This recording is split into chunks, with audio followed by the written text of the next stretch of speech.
digas 3 veces, más, entre Ujú, 2 veces y media, el monto total de gasto público per cápita, porque la población sabemos que en Uruguay no crece. Entonces, la pregunta natural que tiene que hacerse cualquier ciudadano, ¿no? Es los servicios que el Estado ofrece a la población, a todos nosotros, a la población que más lo necesita, en particular, ¿ha mejorado 2 veces y medio en calidad? O en cobertura, o en expansión. La verdad es que yo creo que no. Creo que no. Está muy lejos de haber mejorado 2 veces y medio. Es más, o sea, en muchas áreas ha empeorado. Tu planteo es revisar la forma en que se gasta la plata del Estado. Entonces lo primero que tenemos que hacer es cuidar un poco más la plata, ¿no? O sea, como se puede hacer en cualquier familia. Nosotros el año pasado hicimos un estudio en profundidad que le llamamos la transformación del gasto público en Uruguay, que fue una combinación de arqueología con inteligencia artificial. O sea, agarramos...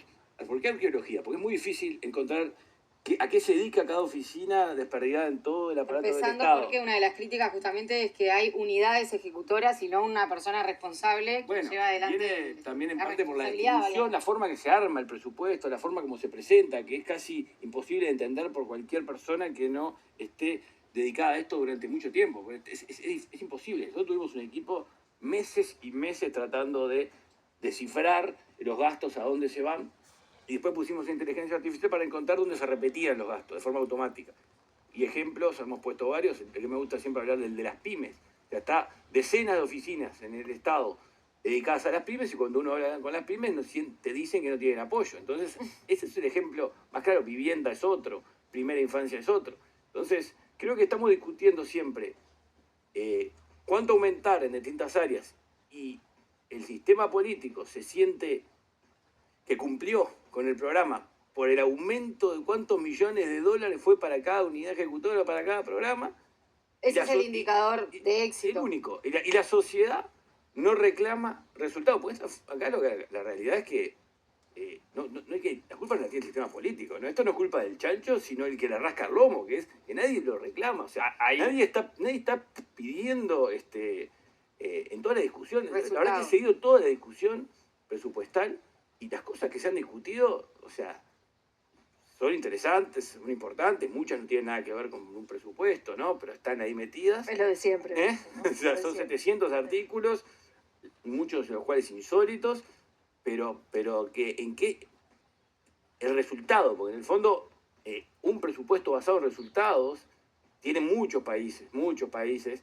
En Uruguay, de hecho, se viene hablando de esto hace añares. De hecho, a mí me gusta citar un documento que nosotros tomamos como base para el informe que hicimos el año pasado, del año 2020, después ya hacia el final de 2020, firmado por Gabriel Odone y Agustín Iturralde. O sea, que no son dos personas cualquiera, además de ser dos amigos que respeto mucho. Hoy uno es el ministro de Economía y otro fue el jefe de programa del Partido Nacional y después parte de la coalición republicana. Ese informe analiza el gasto público y plantea hacer un presupuesto basado en resultados como una prioridad. Expliquemos bien qué implica un presupuesto basado en resultados, más allá de que podemos imaginar. Bueno, que cada unidad ejecutora dice, bueno, yo voy a pedir esto y voy a tener determinados logros a lo largo de determinado periodo, y si esos resultados no se cumplen, bueno, hay que responder. Primero porque no se cumplió y después revisar, ¿no? Y ahí es donde se reasignan las partidas, ¿no? No tiene sentido estar gastando acá, no tiene sentido estar gastando allá. Miren lo que me pasó, y volviendo a las pymes, ¿no? Estuve en Salto esta semana un día, y me dijeron que hoy el presidente iba a ir a Salto a inaugurar una oficina de apoyo a pymes en una esquina en el centro de Salto.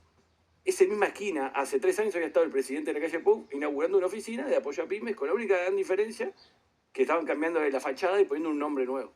Y así pasa, o sea, en todo el tiempo. Un nuevo gobierno le cambia el nombre, el nombre a la oficina de apoyo de las pymes, deja algo del anterior, pone algo de su impronta y creemos que cumplimos. La LUC en el periodo anterior generó una agencia de monitoreo de políticas públicas que, bueno, se ha sido continuada en este periodo de gobierno. Uno podía imaginar que se iba a dedicar a algo de esto, no es lo mismo que un presupuesto basado en resultados, pero que se podían evaluar precisamente cómo venía la aplicación de las políticas públicas. No ha funcionado o no ha colmado esas expectativas por lo pronto para No, la realidad es que no, y el presupuesto actual, que es el nuevo, el que estamos discutiendo ahora, es prácticamente exacto al anterior, con retoques marginales en algunos lugares donde se le quiere poner foco en base al programa, pero no hay cambio estructural. O sea, hay un tema, ¿no? Y acá hay que ser justos. Es muy difícil cuando un gobierno asume el 1 de marzo y tiene que presentar un presupuesto el 31 de agosto ante el Parlamento, en ese tiempo armar un presupuesto nuevo. Entonces la propia normativa conspira contra este cambio.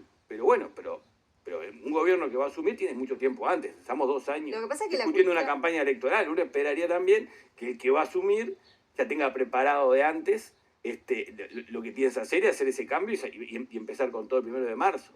Eso también, ¿no? No, lo que pasa es que la cultura que parece que está instalada en Uruguay históricamente es la cultura que premia repartir y no premia ahorrar.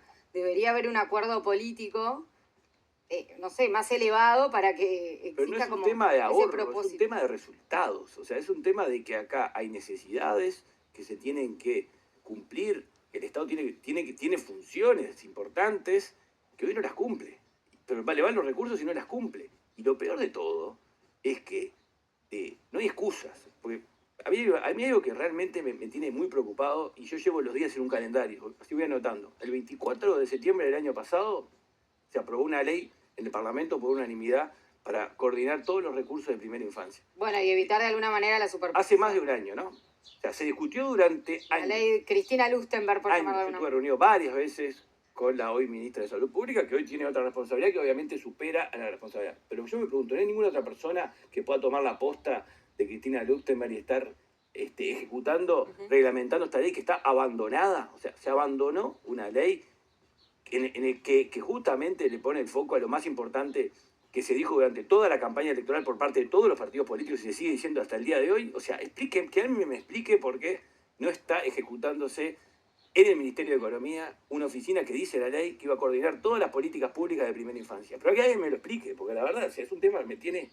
muy malhumorado. Otro día miro el calendario y digo, pasó otro día hoy, de vuelta seguimos sin hacer nada con una ley que está vigente hace más de un año. O sea, olvídense del presupuesto.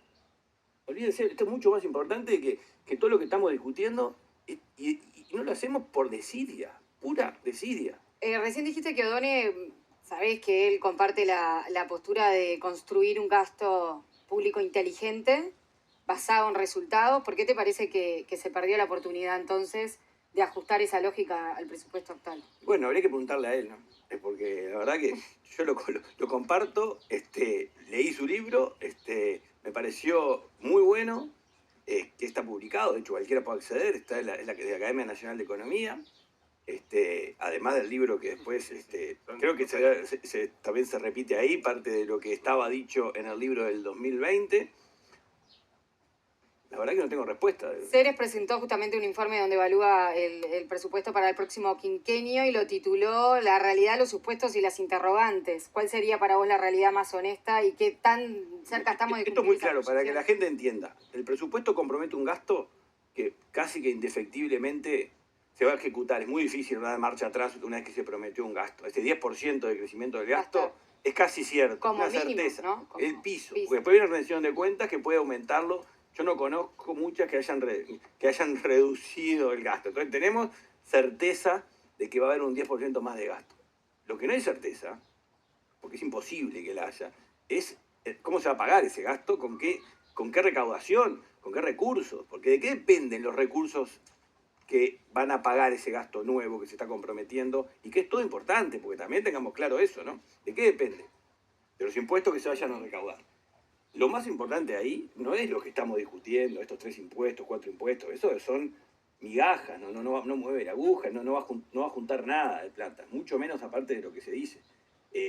La realidad es que esto depende de que los impuestos grandes, el IVA, todo el IVA, no el de Temu, el IRA, el IRPF, los impuestos que mueven la aguja, que crecen cuando crece la economía, O sea, por eso el impuesto del crecimiento del PBI es tan importante. O sea, cuando crece el PBI, crece la recaudación que ya hay, y eso es lo que permite pagar los gastos. Bueno, el supuesto de crecimiento de la economía es un supuesto que es 2 veces más grande, 2 veces y medio más grande que lo que se creció en la última década. O sea, el gobierno asume que durante los próximos 5 años la economía va a crecer 2 veces y medio más que lo que creció en los últimos 10 años.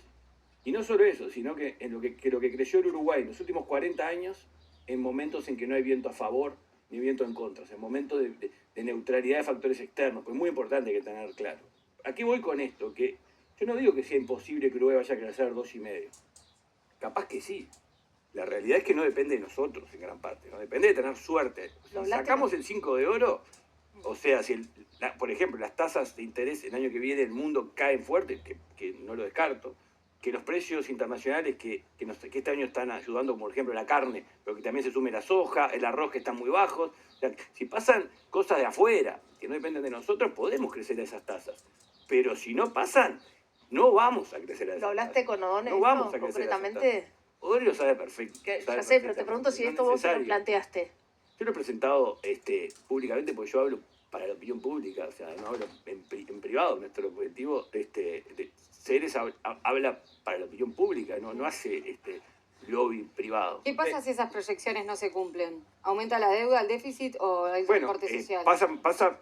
Lo primero que puede pasar, acá hay varios caminos, ¿no? Uno, que el déficit seguro empieza a crecer si el gasto crece y no crecen los ingresos, el déficit fiscal va creciendo y va a ser más grande que el que se establece ahí, en el presupuesto. Que de hecho presenta una reducción del déficit hacia el final del periodo. Bueno, eso, si el crecimiento de la economía no se da, va a ser más grande. Van a haber 2 caminos. Uno, que aumente la deuda, porque hay que pedir prestado, ¿no? O sea, para ese déficit, o que se quiera frenar ese aumento del déficit con nuevos impuestos. Y eso es peor todavía, porque en el fondo, o sea, si uno quisiera meterle al Uruguay hoy más impuestos todavía, va a ser incluso más difícil lograr el crecimiento que está previsto en el presupuesto, que depende exclusivamente de que haya más inversiones, ¿no? Eso tengámoslo claro. Y el gobierno lo ha dicho, y antes del presupuesto lo ha dicho, de pasar de un ratio de inversión a PBI de 16% a 20%, que es mucho. Uruguay tuvo 20% de PBI de inversión durante el gobierno de Mujica promedio, porque pasaron 2 cosas al mismo tiempo, una planta de celulosa y toda la revolución de los molinos y la energía eólica al mismo promedio 16%, todo el gobierno de la calle Pou promedio de 17% con una planta de celulosa, ¿no? O sea, 17% con una planta de celulosa y ahora estamos en 16%.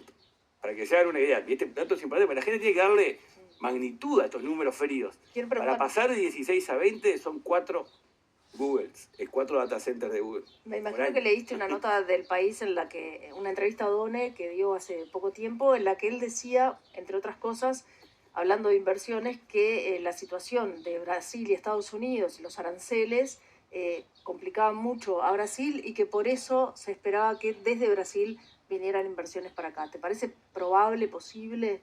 Creo que puede ser, sí. No creo que tenga la magnitud suficiente como para pasar de 16 a 20. Se necesita eso, ojalá, y mucho más, ¿no? Y mucho más. La realidad es que hay interés en el Uruguay. Lo que ha demostrado la emisión de bonos que se hizo en estas horas, en las últimas horas, que tuvo una demanda superior a 3 veces a lo que Uruguay pedía prestado. O sea, el mundo quiere ayudar al Uruguay. Los que no nos queremos ayudar a veces somos nosotros mismos. Me queda una pregunta sobre esto del presupuesto basado en resultados, que ese es el instrumento o el diseño de la política pública que entendés que no solucionaría algunos de los problemas que estamos teniendo. Ahora, hay un tema que es la economía política para arribar a eso, porque evidentemente eso va a generar, se va a pisar algún callo, va a generar malestar, y entonces vos lo hablabas, hay plazos constitucionales para asumir un gobierno que además de que está repartiendo el dinero tenga que hacer una reforma de diseño de ese tipo. Para vos, ¿cuál sería el manejo, los tiempos, la economía política que hay que poner en juego para poder llegar en algún momento a un presupuesto basado en resultados? Yo creo que a partir de una vez que se apruebe este presupuesto, y dado que el ministro O'Donnell está de acuerdo con esto, ya empezar a trabajar para tener un presupuesto basado en resultados. No hay que esperar 5 años, ¿no? Ya se puede empezar a trabajar y a través de las rendiciones de cuentas ir avanzando y ya después, dentro de 5 años, ya tenerlo pronto, pero no olvidarnos del tema. En 5 años no volvemos, porque va a pasar lo mismo, o sea, si no seguimos trabajando en el tema. ¿Te parece que las rendiciones de cuentas son instancias en las cuales gradualmente se podría ir dando pasos en ese sentido? Hay que empezar a trabajar en eso, más cuando hay una persona a cargo del Ministerio de Economía que cree que hay que hacer esto. Hay dos temas paralelos a estos en donde Ceres también se posicionó, uno con el título de emergencia educativa, que te pido que me lo desarrolles un poco más, y luego sí entrar, no nos quedan muchos minutos, pero en lo que sería el tema carcelario. Bueno, son dos temas que son dramáticos, ¿no? O sea, ambos dramáticos y de altísima relevancia y están correlacionados, muy relacionados entre sí. La verdad que hace por lo menos 20 años que personalmente estoy involucrado en temas de la educación en contextos desfavorables, tratando de medir resultados, midiendo experiencias puntuales, y la realidad es que estamos igual o cada vez peor. O sea, pasa el tiempo y no se logra avanzar en un problema que es una crisis profunda que tiene el Uruguay. O sea, el sistema educativo no le ofrece ningún tipo de soluciones a las personas que más lo necesitan, a las nuevas generaciones en los contextos más desfavorables del país. Hay programas, sí hay, los CEA, los centros María Espínola, o sea, decimos el número el otro día, atienden al 20% de la población de contexto desfavorable de personas en edad de educación media superior, o sea, en torno de los 15 años. 1 de cada 5, o sea, hay 4 de cada 5 que están recibiendo un sistema educativo que es el mismo de hace décadas y décadas, con cambio de nombre, nada más, y que está totalmente desprovisto de las herramientas necesarias para que puedan tener un futuro. Y eso lo sabemos hace por lo menos 20 años. Voy a dar números redondos, pero en relación a esto que decís, a mí me llamó mucho la atención en comparación al quintil más rico y al quintil más pobre, de cuántos no entran a estudios terciarios. 3 de cada 10 de los más ricos, 9 de cada 10 de los más pobres. Es que la verdad que, o sea, es un privilegio hoy entrar al sistema terciario en Uruguay. Las tasas de egreso, primero porque las tasas de egreso de educación secundaria son bajísimas, ¿no? 53%. Las más bajas casi que, o sea, es difícil encontrar países que tengan tasas más bajas. Uno dirá, bueno, porque es muy exigente. Puede ser, pero ¿saben que no es solo eso? ¿Qué dicen las encuestas que dicen los estudiantes? El 70% dice que abandona porque lo que le dan cree que no le sirve para nada. O sea, entonces, eso es lo que tenemos que replantearnos, y es una crisis, repito, profunda y prolongada en el tiempo, sin capacidad casi de reacción, y verla pasar, y es como una crónica de una muerte anunciada lo que estamos viendo, y esto está teniendo consecuencias en muchas áreas del país, desde aspectos del narcotráfico, siendo las dos puntas, hasta multinacionales que quieren venir a invertir en el Uruguay y poder contratar personas jóvenes. Bueno, esto es un ejemplo más de cómo el gasto en educación, que ha ido creciendo, y la proyección es que siga creciendo, los resultados no fueron acompañando el incremento, ¿no? Exactamente, o sea, ahí tenemos un foco y lamentablemente ha quedado fuera de debate, porque en la campaña electoral no se discutió. Es como que se hubiera solucionado el tema, y la verdad que está igual o peor que hace 20 años atrás. Digo 20 años porque fue la primera vez que Uruguay participó en las pruebas PISA y nos midieron de afuera, porque nosotros pensamos que teníamos un buen sistema educativo, pero nos vinieron a medir de afuera, una auditoría externa, y nos dio que la mitad, y este número sigue el mismo todos los años. Ahora se van a hacer nueva edición de pruebas PISA, pero cada 3 años se hace. La mitad de los jóvenes de 15 años que entran al mercado de trabajo no pueden resolver tareas más básicas, son funcionalmente analfabetos. Y eso lo sabemos hace 20 años y no cambia, ¿eh? 20 años, o sea. ¿Y? Nos quedan pocos minutos, pero ¿qué titulares podemos presentar sobre el tema carcelario? Que es una vergüenza nacional, que en palabras de la delegación argentina que el año pasado, esto me lo dijo Juan Miguel Petit, de la delegación argentina que estuvo recorriendo las cárceles del país el año pasado, salió y dijo, le decían a Juan Miguel Petit el equivalente al comisionado argentino: esto no es Uruguay. Esto que acabamos de ver no es Uruguay, eso sí es Uruguay, lo tenemos hace mucho tiempo, condiciones que no son humanas. ¿Y cuál es el problema más grande de esto? Que cada vez es más, crece y crece, ¿no? Estamos cerca de los 17.000 personas privadas de libertad, y a mí lo que me preocupa mucho es eso, pero más aún la salida, porque cuando las personas, que muchas de estas van pagando una pena desmedida al tamaño del delito cometido, o sea, no hay una proporcionalidad en muchos de ellos, muchos no tendrían, que podrían estar con penas alternativas, el día que salen, la cadena es perpetua. ¿Por qué? Porque es casi imposible que se puedan reinsertar nuevamente en la sociedad. Hay casos puntuales, pero para que se logren esos casos puntuales se necesita un esfuerzo enorme de conseguir puestos de trabajo y sostenerlo fuera del horario de trabajo. Ceres menciona como caso de éxito a una experiencia en Japón, no sé si podés Sí, muy breve, o sea, porque no es solo que apoyarlos laboralmente como se está haciendo por algunas empresas en el país, hay programas para conseguir plazas especiales para personas que han sido liberadas de las cárceles. Es el horario fuera del trabajo que pasa mucho de las cosas, cuando tiene que volver a reinsertarse socialmente, los vínculos anteriores. Y acá pongo el ejemplo a Diego Jiménez, que lo escuché el otro día, que es una persona que estuvo presa y ahora está trabajando en la Española. ¿Ustedes saben lo que dijo? No solo me tuve que dejar de ver con todos mis amigos para poder reinsertarme, tuve que dejar de verme con mis hermanos. Tenía 10 hermanos, no los puede ver más. Porque él sabe que si vuelve a ver a sus amigos y a sus hermanos, entra en un círculo que va a terminar reincidiendo. Entonces, fíjense lo importante. ¿Y cómo resolvió esto Japón? No quiere decir que sea la solución, pero ¿cómo hizo Japón? A cada persona que sale de la cárcel se le pone un tutor voluntario, de personas promedio 65 años. Entonces yo hacía el cálculo y decía, bueno, en Uruguay tenemos 165.000 jubilados entre 60 y 65.000 años. 65.000, perdón, la esperanza de vida. 60 y 70 años. Si solo el 5% de esos, o sea, si tuviera la voluntad de asumir esta tarea tan importante para el país, podremos tener el modelo japonés. No es tan difícil. El tema es que hay que convocarlos, hay que motivarlos, hay que darles algunas instrucciones. Pero hay que saber que si no hacemos algo, es cadena perpetua lo que se le da a las personas que están hoy en el sistema carcelario, porque no hay forma de que puedan reinsertarse en la sociedad. Quedaron muchos temas por hablar, te invitaremos nuevamente. Ignacio Mullo, director de Ceres, muchas gracias por haber venido. Muchas gracias a ustedes. Muchas gracias. Bien, ahora